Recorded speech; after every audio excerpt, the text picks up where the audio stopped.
اعوذ باللہ من الشیطان الرجیم بسم اللہ الرحمن الرحیم۔ السلام علیکم عزیز طلباء و طالبات۔ آج ہم سیرت النبی میں سے سیرت طیبہ میں سے دوسرا سبق اور اپنی کتاب کا 5واں سبق شروع کرنے جا رہے ہیں، جس کا نام ہے صبر و تحمل۔ عنوان کیا ہے؟ صبر و تحمل، اور صفحہ نمبر ہے 18۔ صبر کے معنی ہیں اپنے آپ کو قابو میں رکھنا، اور تحمل کے معنی ہے برداشت کرنا۔ واو حرف عطف ہے۔ اکثر اوقات یہ دونوں حروف صبر اور تحمل، صبر و تحمل مترادف مرکبے مترادف کے طور پر استعمال ہوتے ہیں، یعنی کہ ہم معنی مرکب کے طور پر استعمال ہوتے ہیں۔ یوں صبر کے معنی ہیں اپنے آپ کو قابو میں رکھنا، تکالیف برداشت کرنا، کسی بات پر ثابت قدم رہنا۔ یعنی کہ اگر ہمیں کوئی ایسے حالات پیش آئے ہیں کہ جو تکلیف دہ ہیں، جس سے ہماری دکھ، ہماری بیماری یا کسی چیز میں اضافہ ہوا ہے، تو اس پر صبر کرنا، اس پر قابو پانا۔ قرآن پاک سے صبر کے جو معنی معلوم ہوتے ہیں وہ یہ ہیں، یعنی ہر حال میں اپنے آپ کو قابو میں رکھنا، یعنی حالات اچھے ہیں تو بھی قابو میں رکھنا، یعنی کہ اگر خوشحالی ہے تو بھی اپنے آپ کو صحیح طور پر مسلمان ثابت کرنے کے لیے اعتدال کا راستہ اختیار کرنا، اور اگر تنگ دستی ہے تو بھی اللہ کی دی ہوئی اس تکلیف پر صبر کرنا، یعنی کہ ہمیں ہر حال میں اپنے آپ کو قابو میں رکھنا ہے، اپنے جامے سے باہر نہیں ہونا۔ اس کے علاوہ اس کا مطلب ہے مشکلات کا دلیری اور بہادری سے سامنا کرنا، یعنی کہ اگر ہم پر کوئی حالات ایسے پیش آ گئے ہیں، مشکلات آ گئی ہیں، تعلیم کے سلسلے میں، گھریلو اخراجات کے سلسلے میں، کوئی بیماری آن پڑی ہے، کوئی وائرس پھیل گیا ہے، بجائے یہ کہ ہم ان حالات میں پریشان ہو کر ہر کچھ چھوڑ کر بیٹھ جائیں، ہمیں ایسی حکمت عملی اختیار کرنی ہے کہ جس پر چل کر ہم اپنی قوم کو، اپنی امت کو، اپنے ملک کو اس درپیش خطرے سے باہر نکال لائے۔ اور اس کے ایک معنی یہ بھی بنتے ہیں کہ اسلام اور ملک کو درپیش خطرات کا جواں مردی سے مقابلہ کرنا، یعنی کہ اگر ہمیں خطرہ ہے، جیسے ساتھ ہی ہمارا ہمسایہ ملک ہندوستان ہے، جس کا ہر وقت یہ کام ہوتا ہے کہ وہ مسلمانوں کو، پاکستان کو تکلیف پہنچائے، چنانچہ ان کی طرف سے آنے والی تکلیف کو ایک حد تک برداشت کرنا، اور پھر ان کی تکالیف کا ان کی طرف سے دی گئی تکالیف اور ان کے حملوں کا جمع مردی سے مقابلہ بھی کرنا ہے، یعنی کہ پھر بزدلی نہیں دکھانی بلکہ ڈٹ کر دشمن کا مقابلہ کرنا ہے۔ اس کے ایک معنی یہ بھی ہیں کہ ایمان اور نیکی پر قائم رہنا اور ان کے پھیلانے میں اللہ تعالیٰ کی رضا کے لیے کوشش کرنا، یعنی کہ اگر اللہ تعالیٰ کا ہم نے کوئی کام نیکی کا شروع کیا ہے اور اس دوران ہمیں بہت ساری تکالیف پیش آ رہی ہیں، ہمارے پاس فنڈز کم ہو گئے ہیں، ہمارے لوگ ہماری بات نہیں سنتے، یا حالات ایسے ہیں کہ گھر والے ہمیں باہر نہیں نکلنے دیتے، تو آپ کسی بھی طریقے سے اپنے آپ کو اس قابل بنائیں کہ آپ اس نیکی کے کام کو جاری رکھ سکیں، کیونکہ اس میں مقصد ہے اللہ تعالیٰ کی رضا کا، اللہ تعالیٰ کی خوشی کا اور دین کی سربلندی کا۔ میرا خیال ہے ان تمام پہلوؤں سے آپ کو صبر و تحمل کے معنی اچھی طرح سے سمجھ آ گئے ہوں گے۔ اب ہم چلتے ہیں، قرآن مجید جو ہے وہ ہمیں صبر و تحمل کی کس طرح تلقین فرماتا ہے۔ صبر سے متعلق قرآنی تعلیمات ہینڈ آؤٹس آپ کے سامنے چل رہے ہیں۔ سورۃ البقرہ آیت نمبر 155 اور 156۔ اس کا میں آپ کو لفظی اور بامحاورہ ترجمہ اور ساتھ ہی اس کی تفسیر بھی سمجھاتی چلی جاؤں گی، تاکہ آپ کو اس سے پتہ چلے کہ ہم نے کن حالات میں صبر کرنا ہے، اور اللہ تعالیٰ نے قرآن مجید میں ہمارے ان ممکنہ پیش آنے والے خطرات اور پیش آنے والی تکالیف کا ذکر کر کے ہمیں اس پر صبر کرنے کی تلقین فرمائی ہے۔ ارشاد فرمایا ہے اللہ تعالیٰ نے، وَلَنَبْلُوَنَّكُمْ بِشَيْءٍ مِّنَ الْخَوْفِ وَالْجُوعِ وَنَقْصٍ مِّنَ الْأَمْوَالِ وَالْأَنفُسِ وَالثَّمَرَاتِ وَبَشِّرِ الصَّابِرِينَ الَّذِينَ إِذَا أَصَابَتْهُم مُّصِيبَةٌ قَالُوا إِنَّا لِلَّهِ وَإِنَّا إِلَيْهِ رَاجِعُونَ۔ وَلَنَبْلُوَنَّكُمْ اور لا ضرور، نبلونکم ہم تمہیں آزمائیں گے، بشیئن چیزوں کے ساتھ، من الخوفی چیزوں میں سے، خوف میں سے کچھ چیزوں کے ساتھ، بشیئن چیزیں، من الخوفی خوف سے یعنی تھوڑے سے ڈر سے، والجوعی بھوک سے، ونقص اور کمی سے، من الاموالی مالوں میں، والانفسی اور ہماری جانوں سے، والثمراتی اور پھلوں میں نقصان سے، وبشر الصابرین تو اللہ تعالیٰ کیا فرماتے ہیں، پس اس معاملے میں اور خوشخبری سنا دیجئے، خوشخبری ہے الصابرین صبر کرنے والوں کے لیے، الذین یہ وہ لوگ ہیں، اذا جب اصابتہم پہنچتی ہے انہیں کوئی مصیبت قالو تو وہ کہتے ہیں، انا بے شک للہ ہر مصیبت اللہ ہی کی طرف ہے، وانا الیہ راجعون اور ہر چیز اللہ ہی کی طرف لوٹ جائے گی، یعنی کہ ہر چیز اللہ ہی کے لیے ہے اور اللہ ہی کی طرف لوٹ جائے گی، یعنی کہ اگر ہمیں کوئی تکلیف پہنچتی ہے تو وہ اللہ نے ہم پر بھیجی ہے، اور انشاءاللہ اللہ اپنے فضل سے، اپنے کرم سے ان تکالیف کو دور بھی فرما دے گا۔ تو ہم چلتے ہیں اوپر آیت کے اسی حصے کو، اور ہم ضرور آزمائیں گے تم کو تھوڑے سے ڈر سے اور بھوک اور مالوں، جانوں اور پھلوں کے نقصان سے،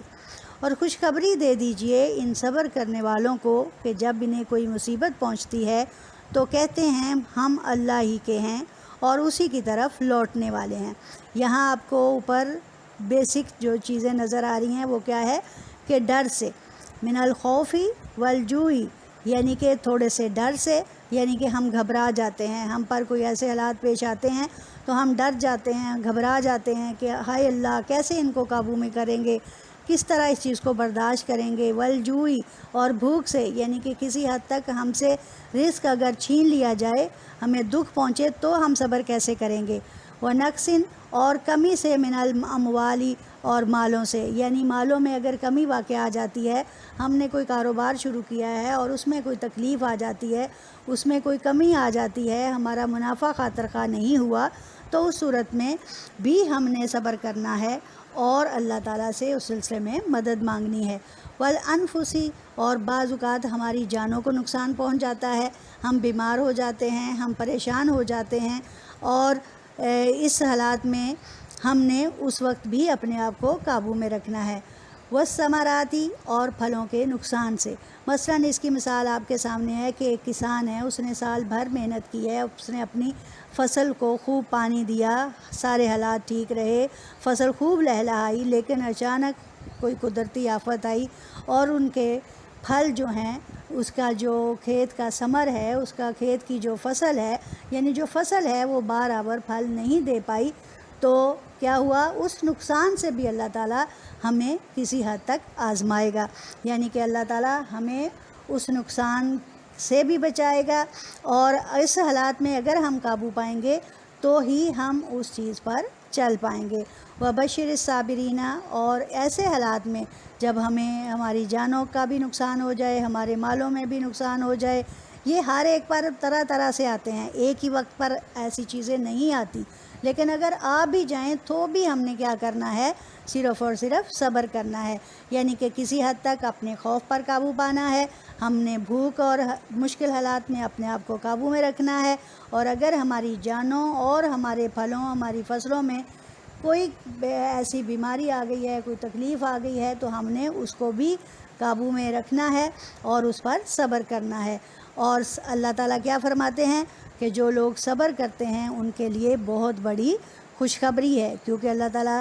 کیا فرماتے ہیں، نبی کریم صلی اللہ علیہ وآلہ وسلم کا بھی اس میں ارشاد ہے کہ اگر مومن کو کوئی ایک کانٹا بھی چبھتا ہے تو اللہ تعالیٰ اسے آخرت میں اس کا ضرور اجر دے گا۔ تو یہاں پہ ہے کہ صبر کرنے سے اجر ملتا ہے، جب ہم واویلا کریں گے، جب ہم یہ کہیں گے کہ ہائے اللہ کیا ہوگا، یہ اللہ نے ہم پر کیا کر دیا، ہم پر ظلم ہو گیا، کہ جیسے کسی کی فوتگی ہوتی ہے، یہ جانوں کا نقصان ہے، ٹھیک ہے، تو ہم کیا کہتے ہیں کہ ابھی تو اس کی عمر نہیں تھی جانے کی، یہ کیسے مر گیا، یعنی ایسے حالات کہ ہم کفریہ کلمات کی طرف آ جاتے ہیں، کیونکہ اللہ تعالیٰ کیا فرماتا ہے، ہر چیز میرے لیے ہے، میں نے ہی بنائی ہے، میں نے ہی تم لوگوں کو دی ہے، میں نے تم لوگوں کو اس کا مالک بنایا ہے۔ آج اگر اس میں کسی قسم کی کوئی کمی آئی ہے یا میں نے ان کو واپس لے لیا ہے تو بجائے یہ کہ اس پر صبر کیا جائے، تم لوگوں نے واویلا شروع کر دی ہے۔ اس لیے اللہ تعالیٰ نے جو لوگ صبر کرتے ہیں ان کے لیے بہت بڑی خوشخبری سنائی ہے۔ اور پھر اللہ تعالیٰ فرماتا ہے یہ وہ لوگ ہیں کہ جن پر اگر کوئی مصیبت آ جائے تو وہ کیا کرتے ہیں، اس کو میری ہی طرف گردانتے ہیں اور میری ہی طرف لوٹاتے ہیں، اور یہ بات اچھی طرح جانتے ہیں کہ بے شک ہر چیز میرے ہی لیے ہے، میں نے ہی بنائی ہے اور میں نے ہی آپ لوگوں کو دی ہے، اور اگر میں چھین لیتا ہوں تو یہ پھر میری ہی طرف لوٹنے والی ہے۔ آپ لوگ سارے جانتے ہیں کہ اللہ تعالیٰ نے اس کائنات کو بنایا اور اس کائنات کو سجایا، ہماری تعلیم و تربیت، ہمارے کھانے پینے کا بہترین بندوبست فرمایا۔ اگر ہم یہاں اعتدال نہیں کرتے تو اللہ ہم سے ان چیزوں کے اسراف کی وجہ سے، ان چیزوں کو فضول کرنے سے، ان میں کچھ بھی بے اعتدالی کرنے سے ایسی چیزیں ہم سے چھین بھی لیتا ہے، ہمیں آزماتا بھی ہے۔ چنانچہ اس حالت میں بھی ہم نے صرف اور صرف اس چیز کو اپنا مطمع نظر بنانا ہے کہ ہر چیز اللہ کے لیے ہے اور اسی کی طرف لوٹ جائے گی۔ اس آیت سے یہ ثابت ہوا کہ تمام آزمائشوں اور مشکلات میں اپنے آپ کو اللہ کے سپرد کر دینا اور اس سے گلے شکوے نہ کرنا صبر کہلاتا ہے۔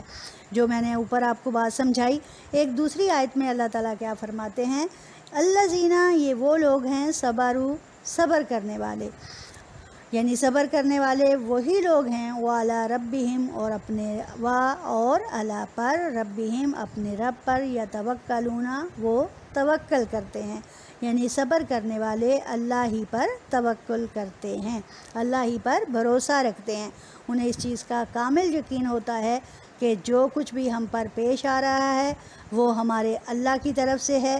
اگر انہوں نے کچھ ایسا خود کیا ہے جس کی وجہ سے ان کے مال میں کمی آئی، جس کی وجہ سے ان کی صحت خراب ہوئی، تو اس میں وہ اپنی غلطی کو سدھارنے کی کوشش کریں، اور اگر ان کو یہ کوئی بھی مصیبت پیش آ جاتی ہے تو اس پر توکل کریں کہ اللہ تعالیٰ ہی کی طرف سے ہے، اور بھروسہ رکھیں کہ انشاءاللہ اگر حالات پہلے سے نہیں ہیں تو یہ حالات بھی مستقل نہیں رہیں گے، اللہ ہمیں ضرور اس تکلیف سے نکالیں گے۔ اگلا آپ کے پاس ایک ہیڈنگ آ رہی ہے، مایوس نہ ہوں، یعنی اس کا مطلب ہے کہ حالات کیسے بھی ہوں ہمیں اپنے اللہ سے مایوس نہیں ہونا، نا امید نہیں ہونا، کیونکہ اللہ تعالیٰ کیا فرماتا ہے، لا تقنطوا من رحمت اللہ، اللہ تعالیٰ کی رحمت سے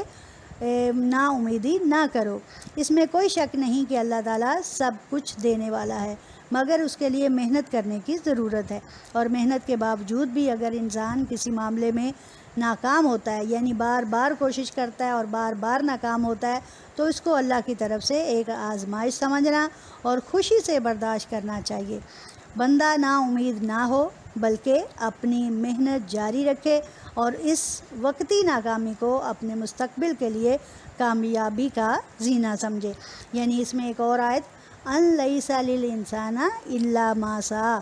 کہ نہیں ہے انسان کے لیے مگر وہی کچھ جو اس نے کوشش کی، یعنی کہ انسان کو وہی ملتا ہے جس کی وہ کوشش کرتا ہے۔ بعض اوقات جیسے آپ کو پہلے سمجھایا کہ اگر کوشش کرنے کے نتیجے میں بھی کامیابی نہیں ملتی تو اس کا مطلب ہے کوشش کرتے رہنا چاہیے، اس کو چھوڑ دینا اس کا مقصد نہیں ہے، بلکہ اگر آپ نے کوئی نیک کام شروع کیا ہے تو اس کو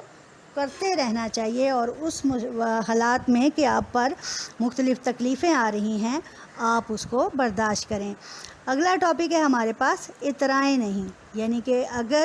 یہ بھی ایک صبر ہے کہ انسان خوشی اور خوشحالی میں، یہ وہی بات جو میں نے اوپر آپ کو سمجھائی کہ یہ بھی صبر ہے کہ انسان خوشی اور خوشحالی میں اپنے آپ کو قابو میں رکھے۔ اس کی میں ایک مثال آپ کو دیتی ہوں، جیسے ہم نے مہینہ بھر روزے رکھے، خوب متقی رہے، عبادات کرتے رہے، سحر و افطار میں بہترین نظام، قرآن مجید کی تلاوت میں تسلسل، ان تمام کاموں کے کر لینے اور محنت کے بعد جب عید کا دن آتا ہے تو ہم لوگ کیا کرتے ہیں، ہر چیز کو بلائے طاق رکھ دیتے ہیں، ہم لوگ ہر طرح کی بیہودگی شروع کر دیتے ہیں، ہم لوگ گانے بجانے ان چیزوں کی طرف، فضول باتوں کی طرف، نماز فوراً ترک کر دی اور ان سب چیزوں کو چھوڑ کر جی بس ہم نے ایک مہینہ عبادت کر لی۔ یہ ایک مہینہ عبادت کرنے کا مقصد ہے کہ اپنے باقی کے پورے 11 مہینے جو ہیں وہ بھی